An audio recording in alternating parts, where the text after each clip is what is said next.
Boa noite, meus queridos irmãos e irmãs. Estamos felizes em darmos início ao mais um Evangelho no Lar, programa elaborado e apresentado pelos estudantes dos cursos online do Lar Ismael. Sejam todos bem-vindos. Jesus possa envolver a cada um de vocês e seus lares em muita luz, paz e alegria. Aqueles que quiserem, coloque um copinho ou uma garrafinha com água para ser fluidificada pelos amigos espirituais. Dando início ao Evangelho de hoje, vamos convidar nossa irmã Ondina, que fará a leitura de harmonização e prece inicial. Boa noite, meus amigos. Extrato da mensagem: Emprego de riquezas. Livro da Esperança, Emmanuel. Acautelai-vos e guardai-vos da avareza, porque a vida de alguém não consiste da abundância daquilo que possuis. Jesus, Lucas capítulo 12, versículo 15. Se a riqueza somente males houvesse de produzir, Deus não a teria posto na terra. Evangelho segundo o Espiritismo, capítulo 16, item 7. Foge de reprovar todos aqueles que transitam na terra sob a cruz do dinheiro, a definir-se frequentemente por fardo de aflição. Não somente os depósitos amoedados podem ser convertidos em trabalho renovador e santificante. Todas as disponibilidades da natureza são forças neutras. O ouro e o vapor, a eletricidade e o magnetismo não são maus e nem bons em si mesmos. O uso é o denominador comum que lhes revela os bens ou os males decorrentes do controle e da orientação que lhes imprimimos. Reflitamos nos talentos divinos que nos abençoem em todas as esferas da existência e, desejando felicidade e vitória a todos os nossos amigos que se movimentam no mundo sob o peso da fortuna transitória, com difíceis problemas a resolver. Anotemos com imparcialidade como empregamos dia a dia os créditos do tempo e os tesouros da vida, para que venhamos a saber com segurança o que estamos fazendo realmente de nós. Emmanuel. Então agora vamos fechar os nossos olhos e nos conectar com Deus, nosso Pai, com Jesus, nosso Mestre, e com a espiritualidade amiga aqui presente em todos os lares. Vamos serenar nossos corações e vir a vós, Jesus, nosso irmão mais perfeito, nosso exemplo a ser seguido, agradecer a oportunidade de trabalharmos divulgando as mensagens do Evangelho, para que nossos irmãos possam ter a coragem necessária para enfrentar as adversidades da vida com paciência e resignação. Senhor, dai-nos o conhecimento e a intuição necessários para que este Evangelho no lar leve o conforto e paz de espírito ao maior número possível de pessoas. Espiritualidade amiga, guias e mentores deste trabalho, auxilia-nos para que possamos cumprir a nossa missão com êxito. Senhor Jesus, fique conosco agora e sempre. Que assim seja. Muito obrigada, Ondina. Já harmonizados e com a presença de Jesus em nossos lares, através desses amigos espirituais, iniciamos a leitura do Evangelho no Evangelho segundo o Espiritismo, capítulo 16, Não se pode servir a Deus e a Mamon, Instruções dos Espíritos, Emprego da Riqueza. Não podeis servir a Deus e a Mamon. Guardai bem isso em lembrança. Vós, que venderíeis a alma para possuir tesouros, porque eles permitem vos eleveis acima de outros homens, e vos proporcionam os gozos das paixões que vos escravizam. Não podeis servir a Deus e a Mamon. Boa noite a todos. Eu fui no dicionário para buscar o que é mamon. E mamon é um termo derivado na Bíblia, usado para descrever a riqueza material ou cobiça. Na maioria das vezes, mas nem sempre, ele é personificado como a divindade. A própria palavra é uma transliteração da palavra hebraica mamon, que significa literalmente dinheiro. E fica bem claro que realmente não podemos servir a Deus, que é todo amor, toda simplicidade, toda caridade, e servir as coisas materiais, nos apegando às coisas do dinheiro. Nós vivemos no mundo material, então precisamos das coisas materiais. Só que o que conta é como nós usamos essas coisas, né? E o valor que nós damos a elas.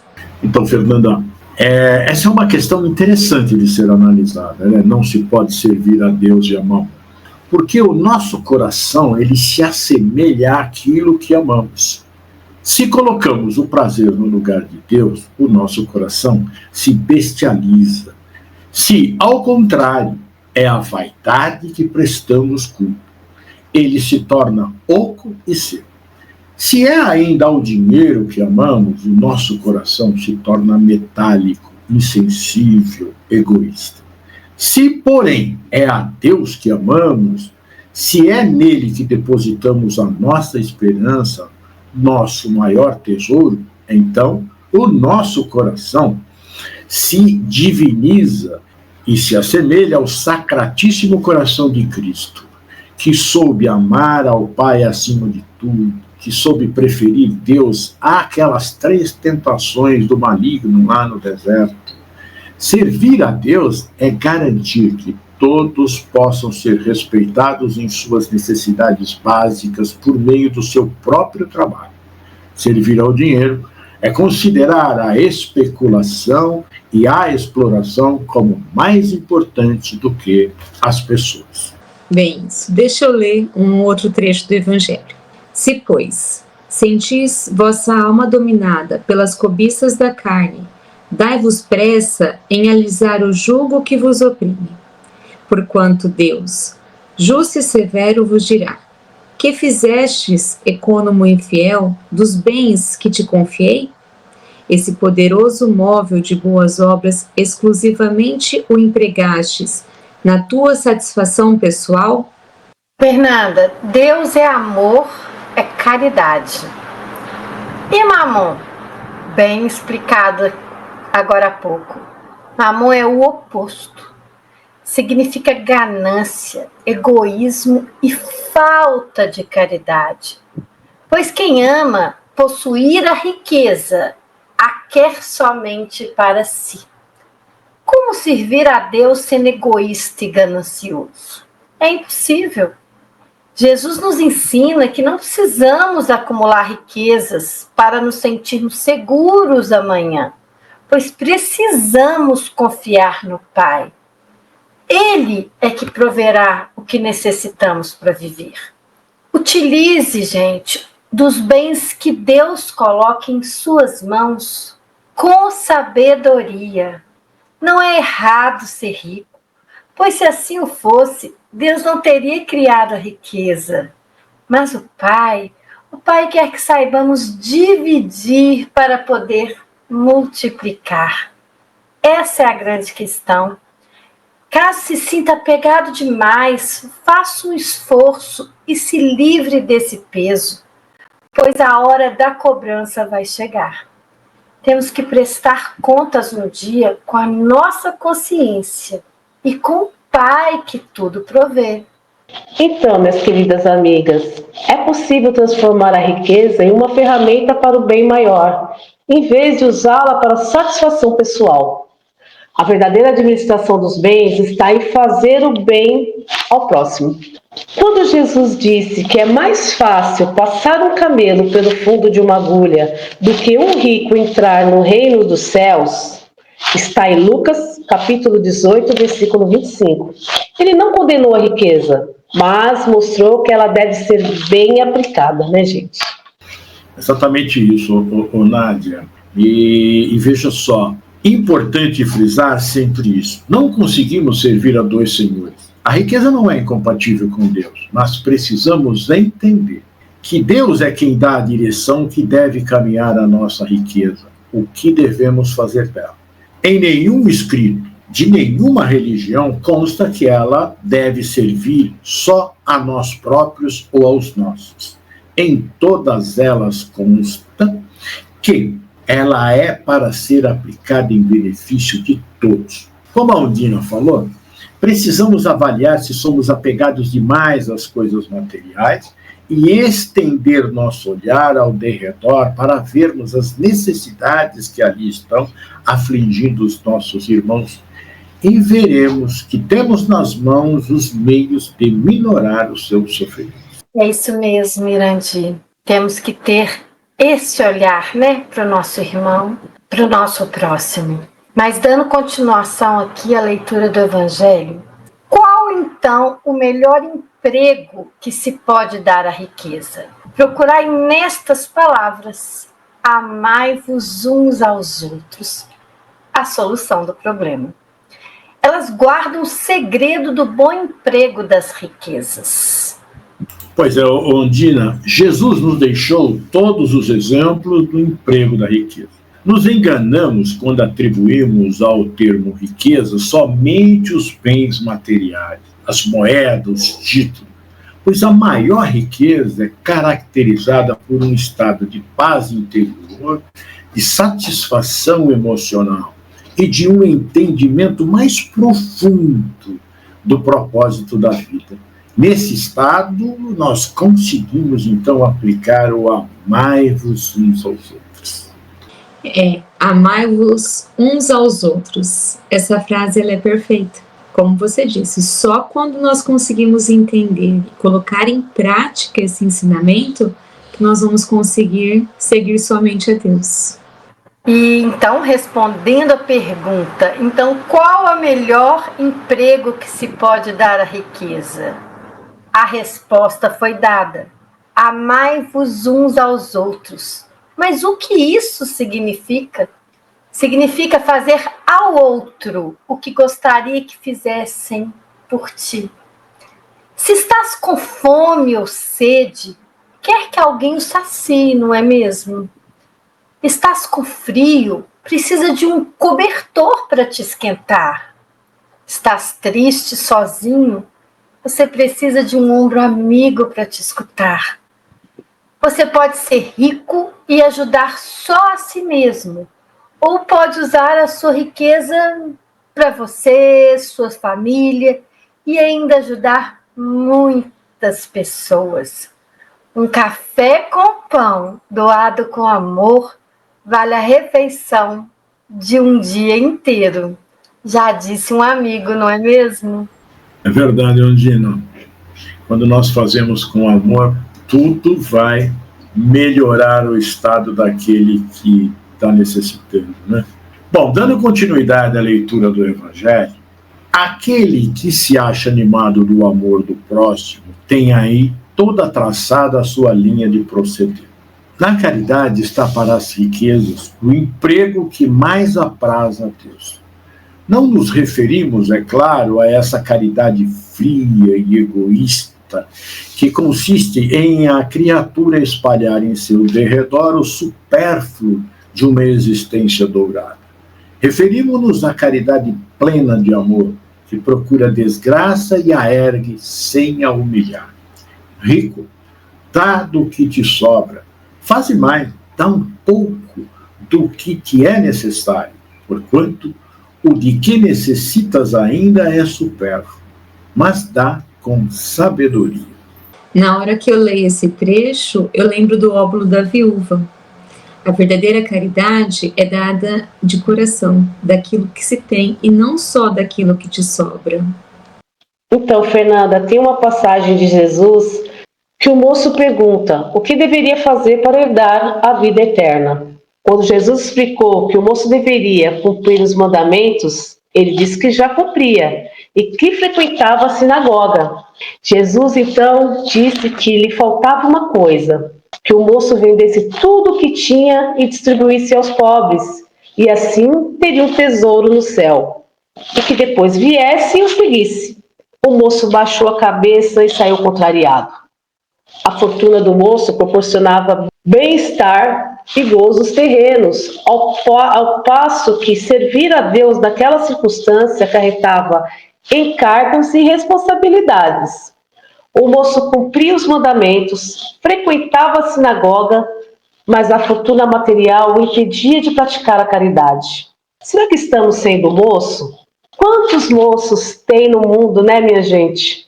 Então, Nádia, e como você disse, não basta cumprir os mandamentos de Deus, ir à igreja, ao templo evangélico, ao centro espírita ou a uma outra religião, não é? Também não basta fazer suas orações ou participar de cultos sem praticar a verdadeira caridade, a que sai do coração. A prática da caridade não é um ato, é a vivência. O apóstolo de Cristo precisa amar incondicionalmente a todos e fazer uma caridade sem alarde em seu coração. Ela deve ser leve e tranquila. Assim será cheia de paz. E o ato material deve ser revestido da luz que acalma, acolhe e cria a esperança de um mundo novo, de um tempo novo, mesmo dentro do quadro mais desolador. O exemplo da mulher que sai com a sua filha para levar aos seus assistidos tudo o que eles precisam, que está lá no capítulo 13 do Evangelho segundo o Espiritismo, lá no item 4, Infortúnios Ocultos, é o exemplo da pessoa rica, que emprega bem o seu tempo e o seu dinheiro. Justamente isso, né? Deixa eu ler mais uma frase aqui do Evangelho. Não repilas o que se queixa, com receio de que te engane. Vai às origens do mal. Essa frase é muito importante, Fernanda, porque muitas vezes nós não temos paciência com aqueles que chegam para nos pedir algo. É evidente que ele vai se queixar, vai nos dizer algo da sua dor, da sua necessidade, até porque ele quer um pouco da nossa atenção, quer falar. Uma grande caridade é saber ouvir para melhor auxiliar. Irandi, essa caridade que fazemos quando escutamos uma pessoa é tão importante como a caridade material, para não dizer que é mais importante. Quando paro realmente para escutar, estou doando o que é meu, o meu tempo, e ninguém pode repor esse meu tempo. É como você disse, muitas vezes só precisamos escutar, sem julgar e sem criticar. Né, Fernanda? Precisamos dar mais atenção, né, às pessoas, né? Continua a leitura do Evangelho. Alivia primeiro. Em seguida, informa-te e vê se o trabalho, os conselhos, mesmo a afeição, não serão mais eficazes do que a tua esmola. Já pararam para pensar que aquele que está com fome, frio ou sede, pode estar precisando de um emprego? Já parou para escutar o que ele realmente precisa? Se é a sua esmola ou se é um trabalho honesto? A primeira coisa que pensamos é que as pessoas que moram na rua são pessoas preguiçosas que não querem trabalhar. Será que é isso mesmo?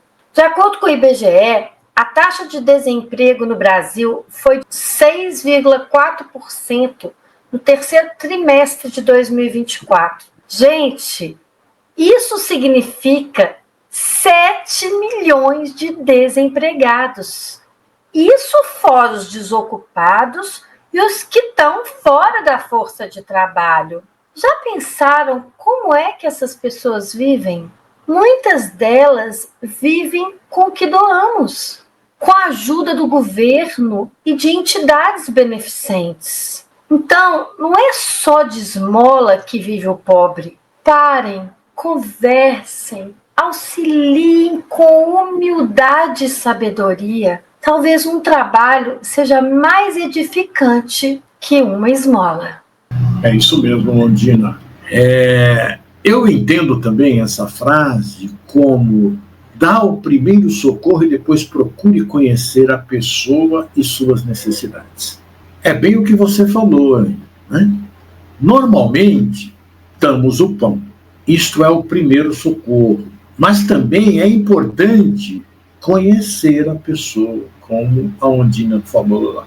Saber o nome, onde mora e o que precisa. Os trabalhos assistenciais do Lar Ismael primam por esse procedimento. Eu me lembro que nas primeiras vezes que nós saímos aí para levar o lenitivo do pão, a roupa, a sopa, fazíamos assim, tipo automaticamente, né? Aí, com o tempo, né, fomos fazendo o mesmo percurso e conhecendo as pessoas. Hoje temos uma amizade sincera com essas pessoas e sabemos o que cada uma necessita. E eu vou ler, então, o último parágrafo desse evangelho de hoje.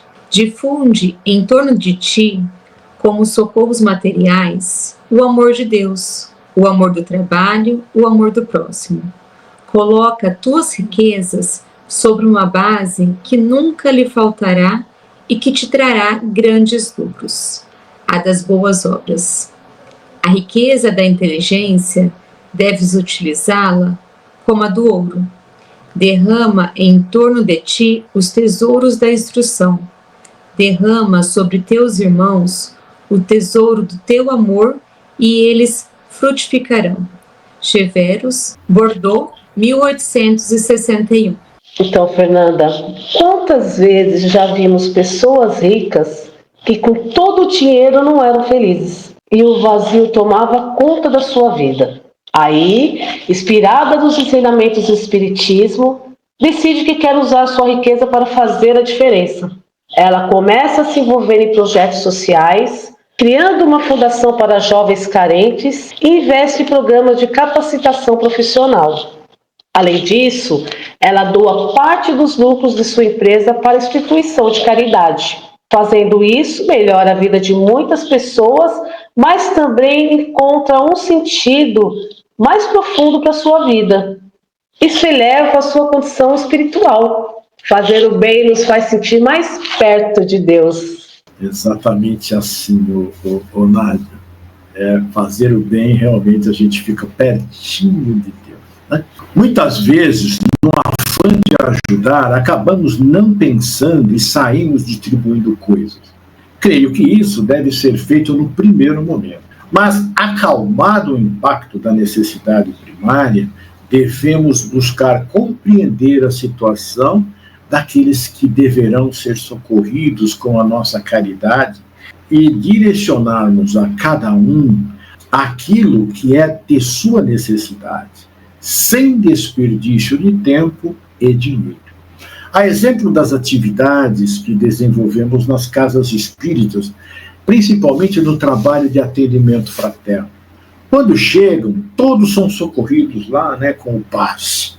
Mas logo depois, um a um é ouvido e então direcionado para o determinado tipo de tratamento espiritual. Assim também devemos fazer para saber se todos os assistidos necessitam de cesta básica. Tivemos um exemplo em que determinadas pessoas não utilizavam alguns dos itens da cesta. Então, esses foram substituídos por outros que elas iriam utilizar, que não fazia parte da cesta básica. Enquanto que a sobra dessa cesta se fazia necessária a uma família com um número maior de pessoas, né? E que a cesta comum não atendia suficientemente para uma semana. A caridade não é sair entregando roupa pequena para um corpo grande, ou uma roupa grande para um corpo pequeno. Não é distribuir qualquer coisa. Isso humilha quem recebe. A conversa e o direcionamento carinhoso, despertando a consciência adormecida na dificuldade, acendendo uma luz para que vejam Jesus, é a mais sublime das caridades. Pois o alimento sustenta por pouco tempo, mas a esperança acesa na mente e no coração é para um longo tempo, pois vai como um dínamo se auto-energizando. Sabe, pessoal, eu estava estudando esse tema e eu encontrei uma história no livro O Evangelho de Chico Xavier, no capítulo 176, O Encontro com o Suicida. Olha só, certa vez, visitando o cemitério de Uberaba, notei a presença de um espírito que, rente ao seu próprio túmulo, chorava arrependido. Fora um rico comerciante na cidade e cometera suicídio. Eu o conhecera de nome. Percebendo que podia conversar comigo, após lamentar o gesto infeliz que praticara por causa dos negócios que não iam bem, ele me disse: Chico, vocês, os espíritas, são os verdadeiros milionários da Terra. Fiquei com muita pena dele, porque, de fato, o dinheiro, para quem apenas aprendeu a valorizá-lo, é um transtorno muito grande. Fazia muito tempo que ele estava ali, preso aos despojos, se lamentando. Conversamos por alguns minutos e, apesar da consciência que revelava de sua situação, ele não se mostrava com a menor disposição íntima de abandonar o local. Aquilo era uma autopunição. E para finalizar, em Lucas, capítulo 12, versículo 15, diz assim: Então lhes disse, cuidado, fiquem de sobreaviso contra todo tipo de ganância. A vida de um homem não consiste na quantidade dos seus bens. Nádia, minha querida, volto com você. Ondina, esse evangelho maravilhoso, né, gente? Vamos servir mais a Deus do que a Mamon, né? Isso tem que ficar no nosso coração. Bem, meus irmãos, chegamos ao final do nosso evangelho e foi muito esclarecedor. Eu vou pedir à nossa irmã Fernanda que faça a prece final e a frutificação das águas. Vamos, neste momento, agradecer pela vida, pela oportunidade de aprendizado, que possamos colocar em prática tudo que escutamos hoje. Temos que agradecer também pela equipe espiritual, pela energia de amor que essa equipe nos dá. E quero pedir que a equipe fluidifique as nossas águas com o remédio necessário a cada um de nós. Peço também que Jesus cuide de nossos lares, que Ele fique conosco, agora e sempre. Graças a Deus. Obrigada, Fernanda. Agradecemos a todos os participantes do Evangelho e a todos vocês que estiveram nos acompanhando em seus lares. Lembrando que esse programa ficará gravado no canal do Lar Ismael no YouTube. Você pode assistir quando quiser e enviar para sua família e amigos. Afinal, divulgar a doutrina de Jesus é um ato de caridade. Jesus os abençoe. E até a próxima segunda-feira, às 18 horas.